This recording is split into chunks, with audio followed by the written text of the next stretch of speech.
wote tujiunge pamoja, wafanya kazi wote tujiunge pamoja, wafanya kazi wote tujiunge pamoja, tujitenge hatari. My name once again is Richard Bigirwa, Secretary General National Organization of Trade Unions. We came here 2 days ago to undergo a training and a workshop at the same time.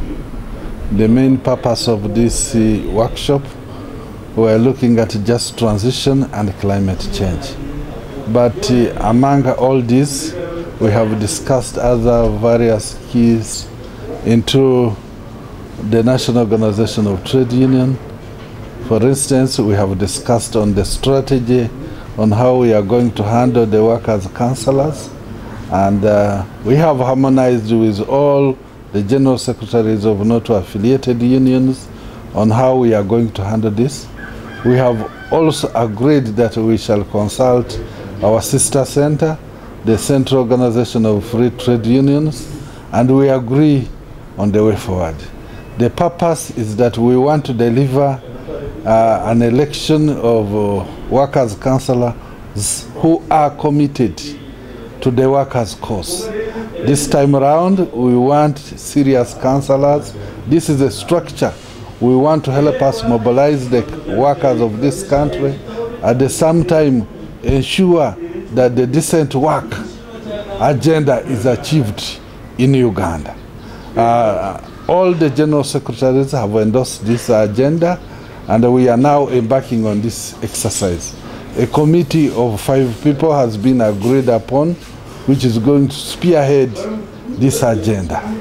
Rest assured that this time around, whoever is going to go for workers' councillor must be a genuine and a pro-worker. We don't want businessmen who are not interested in workers' issues. We want serious workers. And as a national center, we are going to drive this agenda until we deliver it. Secondly, we have also looked at digital organizing. The world is transiting, and we are trying to look at how do we adapt to these new trends. For instance, we still have a colonial way of mobilizing.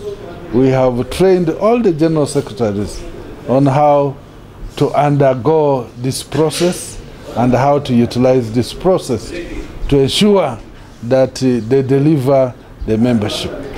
We have also looked at how we are going to collaborate jointly with government and how to do joint programs to ensure that the society and the country at large is at peace. These are a few issues we have discussed, and the meeting was cordial. We have had good interactions, very peaceful, and we believe that the National Organization of Trade Union is going to deliver in these 5 years to come. Once again, my name is Wanjus Robert Mato. I'm the General Secretary of the Infrastructure Workers Union and also the chairperson of the Global Workers and Environment Rights Network. We have converged here in Mbarara in a higher hotel specifically to put into perspective a number of issues that focus more on climate change, just transition, digital organizing, and social dialogue. These are important tools that we normally use for the advancement of the rights of the workers. But over time, because of the poor forms of organizing, we have not been able to operate very well as to ensure that workers are properly organized. In organizing, we derive the strength that we need to collectively bargain. Because there is no entity, there is no leader at any level who will want to talk to a person that has got no following or no strength. And today we have talked a bit not about social dialogue from the perspective that yes, we shall be able to enhance collective bargaining. But in this collective bargaining, we do it at which forum? We do collective bargaining in different forums. But more specifically, a law was amended in the year 2015. And this law was introducing representation of workers at the local councils. And unfortunately, by the time the law was amended, the trade unions were not adequately prepared to be able to embrace the provisions of this law, so as to help represent workers effectively at the local councils. Because of this, a number of people were took advantage who were not necessarily workers' leaders, and they found space that was available as a result of the amendment of the Local Government Act, and they vied for positions to represent workers when actually they did not even understand the people they are representing. We have many people who represent workers, or at least who claim to represent workers, but they don't even understand who these workers are. They don't even understand what kind of problems workers are facing.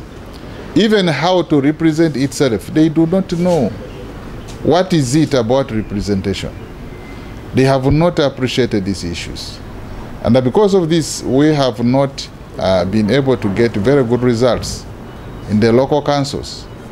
And we think that it is important this time around for us to get ourselves properly organized so that we can ensure that representation at local councils is effectively done, just like the way we want to see representation even at parliamentary level being more effective than what it has been. Of course, we know very well that we have had a number of achievements as a result of this representation. But these achievements have not been good enough as to help workers get justice. We still have workers who are suffering tremendously in workplaces. We still have workers who don't even know that really there are laws that exist that protect their interests. We still have employers who clearly mistreat workers, even in the presence of the laws. We have laws, but employers just deliberately defy and choose to mistreat workers and subject them to working conditions that are very inhuman. Now, for us as representatives of the working people, we think this is not right. We have employers who actually pursue capital at all costs, even if it means being at the cost of the death of a worker. They don't care. What is important for them is they want money. That's why when we talk about climate change, we are not even just talking about climate change. We are really talking about a just process, a process that enhances justice. Justice to the extent that the poverty is not perpetuated. We don't perpetuate poverty by creating something that resembles employment. People are pretend to be working. Someone is very busy, but you go home, you can't buy food for your family members. What kind of employment is that? And you find people very busy standing up, oh, we have created employment in Uganda. This kind of deception, we want to stop it. I'm a workers' representative in Parliament. I am happy that I was invited in this workshop. This workshop is for General Secretaries, basically to discuss leadership issues.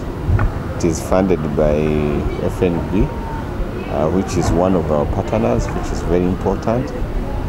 They have been supporting us. We thank therefore the leadership of NUTU and the leadership and the sponsors. The workshop will come here to discuss different issues, which are very pertinent issues to the leadership of workers in this country. And one of them were discussing strategies on how workers can represent fellow workers in district councils effectively. So the issue of effective representation, the selection of these representatives, the issues of empowering them to make sure that they are strong representatives are the issues that we are discussing today. And then in this workshop, I've taken an opportunity to consult my colleagues because I've been coming up with a proposal to bring another amendment to be represented at different levels, at sub-county, at division, and municipal councils. So because for us, apart from other interest groups that are represented up to grassroots level, for us we've been stopping at the district. So this time I'm bringing another amendment to make sure we are represented up to sub-county level. This means a lot to the workers, because you find workers silently being tortured in some areas, or unfairly treated, or exploited without a representative.